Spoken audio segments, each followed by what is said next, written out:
ጌታቸው የነገረን አለ ጌታቸው ቆላ ተንቤን ሆኖ የነገረን ድሮ መጀመሪያ ሁሉ በማደናገር ሞደስ ኦፐራንዲ ያለው ሞደስ ኦፐራንዲ የማደናገር ስልቱ ነው። ስልጣን ላይ ለመቆየት በማደናገርና በማደናገር ብቻ ነው መኖር የሚፈልገው ብሎ ጌታቸው ረዳ የተናገረው ትክክለኛ በደንብ አድርጎ የገለጸው የጌታቸው ረዳ ንግግር ነው ይላል። የከተማ ዱርዬ እኮ ነው አለው ይሄ መንግስት ይሄን ሰውዬ ጭምር ማለት የከተማ ዱርዬ ነው። የከተማ ዱርዬ ለምን ጳጳስ አልሆንክም ብሎ ይወቀሳል ወይ? በየትኛው ደረጃ አልሆነ ጳጳስ ሆኖ እንደ ጳጳስ አክት አድርግ የምትለው ዱርዬ እኮ ነው አለው። የከተማ ዱርዬ ያለ አቅሙ ያለ እንትኑ ያለ እዛ ላይ ምንም ደረጃ የሌለው ወደዛ ለምን አልደረሰው ወይ ጳጳስ ለምን አልሆነም ብለ የሚወቀስ አይደለምና የሰውየው ጭምር ባህሪ እንደዚህ ነው የገለጸው። የከተማ ዱርዬ ነው አለው። ንጉስ ጥላሁን ጓደኛ ነው ታውቀዋለህ ይለዋል። ንጉስ ጥላሁን የአማራ ኮሚኒኬሽን የነበረው የፕሬስ ሴክሬታሪ አድርጎት ነበር ስልጣን ላይ እንደመጣ ታውቁታላችሁ። ይሄ የጠቅላይ ሚኒስትር ፕሬስ ሴክሬታሪ ንጉስ ጥላሁን ማለት ነው። ጥላቻ ጭራሽ ታውሮ ሁሉም ነገር ኤኒቲንግ ህወሓት የመጣ ታየም ይናገራል። እዚህ ላይ ምርጫ ሲመረጥ አብይ ወደ ስልጣን ሲመጣ ህወሓቶች እነ በረከትም ጭምር ከባዴን ይሄ በፍጹም ወረዳ ማስተዳደር አይችልም። እንግዲህ አሁን ስታሊን ይሄንን ሲያወራ ይሄንን ሌላ ሰው ቢናገረው ኖሮና የሞከራችሁትን ሁሉ ነገር ሰው ስለሚረሳ ነው። ስታሊን ኢትዮጵያ ስትፈርስ እኔ ቁጭ ብዬ በማየት እድለኛ ነኝ ያለ እድለግም ሰው ነው ይሄ ሰው። ይሄንን የሚሰማ ሰው ደግሞ አለ። ለምን ይሄ የሚጋልበው አለ። አሁን ታየ ደንዳን ሸቀላችሁበት። እኔ ታየ በጣም ነው የሚያሳዝነኝ በነገራችን ላይ መስሎታል። አሁን እንቡር ተብሎ በዛም ላይ አኝካችሁ አላምጣችሁ እንደው ሽመል የነካው እንትን ካካ የነካው ሽመል አድርጋችሁ ልትጥሉት ነው። ማንኛውንም ለብዙ ሰዎች እንደዛ ትሆናላችሁ። ጌታቸው ረዳን ኢትዮጵያን ለማፍረስ ብሎ ሲል ጌታቸው አንበሳ ጌቹ አርበኛ ስትሉ የነበራችሁ ሰዎች ዛሬ ባንዳ ነው ጌታቸው ባንዳ ነው ብላችሁ ጌታቸውን ልትገሉ ያሻጠራችሁ ሰዎች ናቸው። ይታወቃል ማለት ነው። አይ ይሄ የሚያታልል ፕሮፓጋንዳም ስላልሆነ ወገኖች ቢኮዝ ሰው በራሱ ላይ ምቀኝነትን ወርሶ በበሽታው በዘረኝነት በሽታ ሊጠፋ ይችላል። እነዚህ ልጆች ታሪካቸው ነው። ሻቢያ ላይ በንሰሞን ሄዶ ለኢሳያስ ያለውን ነገርና ያንን ሁሉ የሆኑትን ነገር ማየት በቂ ነው። ያ ድንበር 91-92 ላይ በነበረው ጦርነት የኢትዮ ኤርትራ ጦርነት ያለቀው አልጀርስ ላይ ራሳቸው ፈርመው የነበረውን ነገር አልፈጽምም ብለው ህዝብን ከህዝብ እንዳይገናኝ አድርገው ስንት አሻጥር ሲፈጽሙበት እንደነበር በኤርትራዊ ስም የሰዎችን ህገወጥ የሰዎችን ዝውውር ያደርጉ እንደነበር በዛ ባርነት ውስጥ እርስ በርሳቸው የኤርትራን መንግስት ለማንቋሸሽና ኤርትራን ከሀገር በቁም ጨለማ ውስጥ እንድትኖር ለማድረግ በጀት ይበጅቱ የነበሩ ሰዎች ጽንፍ ቅሪት ነው። ያንን ሁሉ አልበቃለና እኔ ኢሳያስ ነኝ ብለው ሄዱ። ሰው ያንን ሁሉ የቀየረ ሰው ዛሬም ያወራል። ማን ይሳደባል? ታየን ያደንቃል፣ አብይን ይሰድባል። ሌላውንም አድንቅ፣ አጨብጭብ። ያደነከውን ሰውና ያ ሰው ይብላኝለት አንተ ስራ ነው የሰራው። አንተን የሚመስል ሰው እየፈለክ ወይም ደና ቢሆንም ቀሰርክ ያንሸራተትክ አንተና መሰል የማይድን ካንሰር በሽታ ቫይረስ መበከል ይሄ ባህሪያችሁ ነው። አንሸራቶ መጣል እኛ ካልሆን ይሄው አማራ ክልል የምታተራምሱ የናንተን ገረዶች አይደሉ? የናንተ የጭን ገረዶች እኮ ናቸው። ጀስት ሰው ይንቃ ከባርነት ራሱን ነፃ ያውጣ። መጀመሪያ ራሱን ነፃ ያውጣ። አንተም ነፃ አትወጣም። አንተና መሰሎች ጀስት ቀብር ብቻ ነው። ከዛ ውጭ ያለ ግን ምንም እንትን የሚሆን ነገር የለም። እያወቀ ይግባ። እያንዳንዱ ሰው እያወቀ ይግባ። እያሰበ ሂሳቡን የሰራትን ታስባ ትመጣለች። ሶስቱን እያሰበ ይግባ። ኢትዮጵያ ትቀጥላለች። ማንም ኢትዮጵያን አያሸንፍም። ትሉ ይቀጥላል። ለምንም ይሆን አይደለም። አትሳሳቱ፣ ታውት ይሄ ነገር ወደ ስልጣን አታምጡት እያሉ ከህወሓት የሆነ ነገር ወቀሳ ሲመጣ ወይም ከባዴን ማንም ሰማቸው አልነበር። ኦሬዲ በቃ ጥላቻ ስለነበር ከዛ ኤኒቲንግ ከዛ የመጣ ቁም ነገርም ይሁን የሚሰማ አልነበረም። ዝም ብሎ ሁሉም ወደዚህ ነበር። 2 ወር 3 ወር ስንት ቀን ስብሰባ አድርገህ አልሳካለ ብሎ እንደመጣ አታውቅም። ሰሜን እዝን የጨፈጨፍክ ጡት የቆረጥክ አክሱም አየር ማረፊያን ያረስክ የመብራት ኃይል መሰረተ ልማቶችን ያወደማችሁ የኢትዮ ቴሌኮም መሰረተ ልማቶችን ያወደማችሁ ድልድዮችን የሰበራችሁ መከላከያን በቁሙ ልብስ አስወልቃችሁ በጫካ ይበተናችሁ እስከ ነፍሱ አስፓልት ላይ ሰብስባችሁ በሲኖ ትራክ የጨፈለቃችሁ እስከ ደብረ ሲና ድረስ አንድን ሴት እስከ ስንት ድረስ እስከ 23 ምናምን የመድፈር ገናነ ከሌለ መውቀስ ያላደረጋችሁት የሰረቃችሁት ሊጥ ሳይቀር የሰረቃችሁ አዝመራ ሳይቀር አጭዳችሁ የወሰዳችሁ አዝመራ ያቃጠላችሁ ግመል የገደላችሁ ያላደረጋችሁት ያንን ነውር እየተረከ ይስማችሁ ሰው ይሄን ያስብና አይ ያንን ያረጉት ጎበዝ ስለሆኑ ነው እያለ ያጨብጭብላችሁ። እኔ ግን እስከዛ የበሰበሰ ማንነታችሁ ነው ሲደረገው የኖረውን የረሳ ሁሉ ቢያንስ ይህንን የጥቅምት 24 2013 ጀምሮ የምታደርጉትን ነገር ማስታወስ አለብኝ። ጀስት ያን ያክል በራሱ ላይ ሂሳቡን እየሰራ ያልኩት ለዛ ነው። ራሱን የሚያጠፋ ምቀኛ ትውልድ ካለ ለምን ጥርቅም ድርግም ብሎ የማይጠፋው? ኢትዮጵያ ትቀጥላለች። በቃ ቆሻሻዋን ታራግፋለች። ተነቅቷል። ከዚህ በኋላ እኮ ስታሊን አንተና መሰሎች እዚህ ከተማ መጣችሁ መውጣት አትችሉም። ከተማው ራሱ ተቀይሯል። መቀማት የለመዳችሁ ሌቦች ለተማሪ ካላካፈላችሁ አትኖሩም። በመዝጋት ዩቲዩብ በመዝጋት ፌስቡክ በመዝጋት በማንኮላሸት ምንም የምታፍኑት ህብረተሰብ የለም። ከዚህ በኋላ አፋርን አጋርነህ ሶማሌን አጋርነህ የምትሉት የለም። ሁሉ ነቅቷል። በእርግጥም በጣም ትልልቅ ህዝብ ያላት ኢትዮጵያን እያሻገረ ያለው አሁን እነዚህ ሶስቱ ቦታ ላይ ያፈራችኋቸው ተላላኪዎች ወዳና ወዲህ ቢሉም ኢትዮጵያ የቀጠለችው አሁን ያልካቸው ከዛ ውጭም ባለ እዛ ውስጥም ደግሞ ባሉ ብዙ ጀግኖች ነው።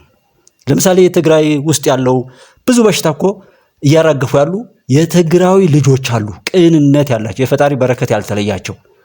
እዚህ ፊት ለፊት እናንተ ማንነት ሰብናችሁ ተገሶ ተደፍሮ የሰውነት ድንግልናችሁ የተወሰደ ሰዎች ናችሁ እኮ ነው። እንደዛውና አልጋችሁ ህዝብን ለበቀልና ለምናምን ይኸው ጦርነት ወታደር እየሸጣችሁ ይሄ በዚህ መታወቁ ነው። ገና ያልተሸጠ ነገር የለም። ምንም ነገር አድርጋችኋል። ምንም ነገር አድርጋችኋል። ያንን ሁሉ ጥሰን ወጥተናል። የሸጣችሁትን አሰብም እናገኛለን። እዛው እስከ ሴራህ እስከ ሸርህ ምድረ ባንዳ ምድረ ግብ ትጠረጋለህ። ኢትዮጵያ እውነቴን ነው የምልህ ትቀጥላለች። አብይን አትችሉትም። በቃ አብይ እንዴ ፈጣሪን አምልክ። በዚህ ልክ በጣም ነው የምትፈሩት። ልክን ያስይዛል ደግሞ አለመማሩንም ቆይታዋልና የሰራችሁትን ገመና ሁሉ እያየ ያውራ። ያን ሁሉ ጦርነት የተካሄደበትን ነገር ሁሉ እንደዚህ እና ንጉሱ ጥላሁን ጓደኛዬ ነው እና ቁጭ ብለን ስናወራ በቃ አቅም ማነስ ነው ያለበት ችግር ነው የሚለኝ እሱ ራሱ። አሁን ያው ቁም እስረኛ አድርጎታል መሰለኝ ይላል። ቁም እስረኛ ነው ያለው፣ ምንም አይንቀሳቀስም። አለቀለት። አሁን ይሄ ቅሊንጦ ነው የወሰዱት አሉ። ታየደ እንደማ ቅሊንጦ እኮ በነገራችን ላይ ቅሊንጦ የተወሰነባቸው ፍርድ ያገኙ ናቸው። ቅሊንጦ የሚሉት ፍርድ ያገኙ የመጨረሻ ፍርድ ያገኙ ለምሳሌ ቀሲስ እዛ ነው ያሉት። የቤተክርስቲያን $5.6 ሚሊዮን ወደ አሜሪካ አፍሪካ በት የሚገኘው ንግድ ባንክ ሲያስተላልፉ የተገኙ የተባሉት ቄስ አሁን ያልኳቸው ሰውዬ ቄስ በላይ እና እነሱ ናቸው እዛ ታስረው ያሉት እና በሌብነት በአደገኛ ቦዘን የሚባሉ በጣም ከበድ ያሉ ወንጀሎች የሚፈጽሙ ፍርድ ተሰጥቷቸው እዛ ነው ያሉት። ይሄ ገና ፍርድ ያልተሰጠው ሰው ገና የተከሰሰ ሰው ቅሊንጦ አስገቡት። የሰማነው ቅሊንጦ ነው ያለው። ታየ ደንዳ ብዙ ሌባ ያለበት መንግስት ነው። እጁ በደምም በገንዘብ የቆሸሸ ስብስብ ነው። የቆሸሸ ሰው ደግሞ ንጽህና የህሊና ንጽህና የለውም። ሲያጨረብ ይውላል። እዚህ ሲመጣ ያመሰግናል፣ እዛ ሲሄድ ይከሳል። ይሄን ማጥራትና የምንፈልገውን ስርዓት መፍጠር እንዲህ በዋዛ ባይታይ ጥሩ ነው። የምንገነባው ሀገር ነው። የምንገነባው የ110 ሚሊዮን ህዝብ ሀገር ነው። ሀገር ተብሎ እኮ 1 ሚሊዮን 2 ሚሊዮን ያላቸው ህዝቦች ይሰቃያሉ። የተቋም ግንባታውን በዚህ መንገድ ብናይ፣ ከተቋም ግንባታ ውጪ ፕሮጀክቶች አሉ። በአዋጅ ከዛሬ ጀምሮ እስረኛ ይፈታ እንደሚባለው ከዛሬ ጀምሮ ህዳሴ ግድብ በሚል መንገድ የማይሰሩ ህዳሴን ቁጭ ብለን ስንፈትሽ ለካ የአመራር ችግር አለበት። የት ጀምሮ የት እንደሚጨርሱ የማያውቁ ሰዎች ናቸው ተሰብስበው ያሉት። እነዚህ ሰዎች ከአመራርነት ማንሳት አይቻልም። በህዳሴ ፕሮጀክት ውስጥ የሚሳተፉ አመራሮች የቀድሞ ጠቅላይ ሚኒስትር የሚሰጣቸውን ትዕዛዝ የማይቀበሉና አስፈላጊ ሲሆንም የሚያንጓጥጡ ሰዎች ነበሩ። ስላነሳናቸው የቀለለባቸው እንጂ ቀላል አልነበረም። አዎ ይሄ ጠቅላይ ሚኒስትሩ ያረጋገጡት አለ። ብዙ ሌባ እስከ ቆሻሻው ያለ ወረቀት ሲገዛ ሲሸጥ የነበረ ከዛ መላቀቅ ያቃተው ራሱን መሞረድ ማስተካከልና ዘመኑን የሚመጥን ሩጫ ወይም ለውጥ አሳያለሁ ብሎ ያላመነና በቃ ፍጹም አልደርስበትም ብሎ ከዘመኑ ራሱን የለየ ወደ ኋላ እያሰበ ድሮን የምኒልክን ስርዓተ መንግስት ሲገመግም የነበረ ሰው ራሱ ላይ ምን እንደሚያመጣ አስቡት። ዛሬ መስራት ያለበትን አይሰራም ነበር ማለት ነው። በዛ የተቃኘ ትውልድ፣ በዛ የተቃኘ አመራር ሁሉ ነገር የተላላኪነት ይሄ መንገድ ላይ የምታዩት ፖል የመብራት ፖል ማለት ነበር። ከዛ በፊት የነበረው እያንዳንዱ በአደን ድሄደን ኦህዴድ እያላችሁ ስትሉት የነበረው በሙሉ ጭራሽ በዚህ ልክ እንኳን ለመላላክ እንኳን ደግሞ ስም እንዳያገኙ አጋር ተብለው በሀገራቸው ጉዳይ ላይ ባይተዋር ተደርገው የነበሩበት በዛ ልክ የነሱ ተላላኪ የሆኑ እንደና አብዲሊ አይነቱን ደግሞ መቼም ሀገር እንዳትኖር ውሏ እንዲጠፋ ሃይማኖትን፣ እምነትን፣ ባህልን፣ ኢትዮጵያዊ አንድነትን እንደ ሲጋራ አጢሰን ጥለናል። መቼም ቢሆን መስሪያው አይገኝም ብላችሁ ነበር እኮ። እግዚአብሔር ይመስገን ኢትዮጵያ ተሻገረች። ምንም በሉ ምንም ሰዎች ከቻላችሁ ራሳችሁን ማንጻት ቢያንስ በዚህ 3-4 ዓመት ውስጥ እንኳን የሆነውን እስከ ብሪቱ እስከ ባንኩ እስከ ታንኩ እስከ ጥፋት ሸሩ ዛሬ የትግራይ ክልል ሰልፍ አለ እንደዚህ አለ ምናምን ይላል ሰው። እኛ ክልል ሰላም ነው ኢትዮጵያን እያቃጠሉ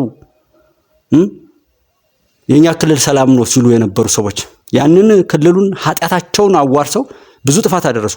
ዛሬም የነሱን ኃጢአት ወርሶ ይጠፋ ዘንድ ይሄው በሸር ውስጥ ነው ያሉ። ኮምባይነር እንግዛ እያሉ ነው እንዴ? ትራክተር እንግዛ እያሉ ነው? የውሃ ኢሪጌሽን ፕሮጀክቶች ይስፋፉ እያሉ ነው? ፋብሪካ ይከፈት እኮ እያሉ አይደለም። ጦርነት እንቅጠም እያሉ ነው። እነሱ አይሞቱም። መግደልን ማገዳደልን ብቻ የተሞሉ ባንዳነትን ለብሰው ህዝባችንን ሊያባሉና ሊያጫርሱ የመጡ አውሬዎች በሽታ የወረሳችሁ በአማራ ክልል በኦሮሚያ በየትኛውም የኢትዮጵያ ክፍል ውስጥ ያላችሁ በንግዱም በሃይማኖታዊ ቦታውም በአመራሩም በባለሙያነቱም በትምህርት ተቋማትም በጤና በሕክምና ተቋማትም በሁሉም ዘርፍ ላይ ያላችሁ ሰዎች ራሳችሁን ዋጋ ስጡት። ለራሳችሁ የሚበጀውን ነገር አድርጉ። የእናንተን ታላቅነት የሚያሳይ ተግባር ስሩ። ከባርነት ከባንዳነት ወይም ከነዚህ ቆሻሻዎች የተዘዋዋሪ ግዞት ወይም የሳቤ ግዞትም ራሱ በሳቤም ከነሱ ጋር መሆን በራሱ ነውር ስለሆነ ከዛ ራሳችሁን ነፃ አውጡና ታላቅነታችሁን አሳዩ። የእናንተን ዋጋ በትክክል መስራት እንደምትችሉ መድረኩን ተጠቀሙበት። እነዚህ ሰዎች እስከዛሬ ድረስ ያሉትን ብላችሁ የተናገሩትን ተናግራችሁ የደረሳችሁበትን ገምቱና ነገስ ምን ብታረጉ ይሻላል የሚለውን እያሰባችሁ መቀጠል እንጂ የኢትዮጵያ ጉዳይ ይቀጥላል። አሁን ማንኛውም ባወሩት ላይ አማራጭ አለ ወይ? የለም። ኮምፒታንት ከሆነ እኮ ተማር አልተማረ የሚለውን ህዝቡ ራሱ ይናገራል።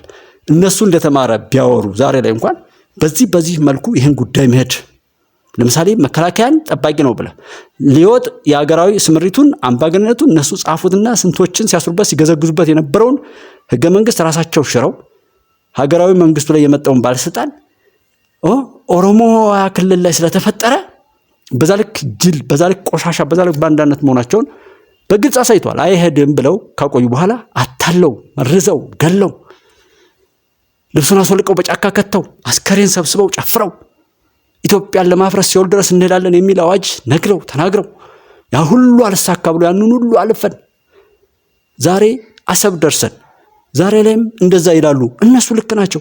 የሚንጠባጠብ በእነሱ የተመረዘ የተገረዘ ሰው ቢንጠባጠብ ልክ ነው። እሳቤው እንደዛ ነው።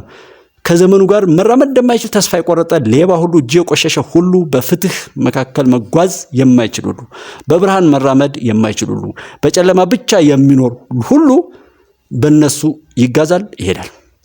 ፍትህ የሚባል የሌለ ተሰብስበው የሚከሱት ተሰብስበው የሚመሰክሩበት ተሰብስበው የሚፈርዱባት ሀገር ሁሉን ነገር የነሱ ባርነት ውስጥ የገባ ተቋም የሚባለው ሁሉ በግለሰብ ልክ የተሰራ ነበር። አይሆንም።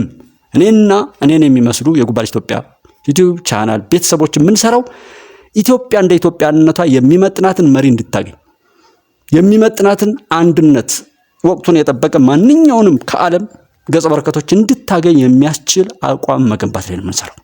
ያንን ነው የምናረጋግጠው። በዛ ስሜት ነው የምንጓዘውና እንደነዚህ አይነት ጽንፈኞች ወደዚህ ይመጣል ብላችሁ ከሆነ እልም ድርግም ትሏታላችሁ እንጂ እንዲህ አይነት የተንሸዋረረ ዘመን አይመጣም።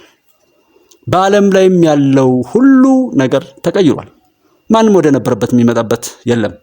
ይሄ ተቋማትን ሁሉ ማንም የሚጫወትባቸው በተለያየ ቦታ ላይ ትልልቅ የተከበሩ ነገሮች በማይረቡ ሰዎች ተጠልፈው የነሱን የረከሰ ነገር ማስፈጸሚያ ሆነው የነበሩ ውድ ነገሮች ሁሉ በርኩሳኖች ተጠልፈው የሚሄዱበት ነገር አይመጣም።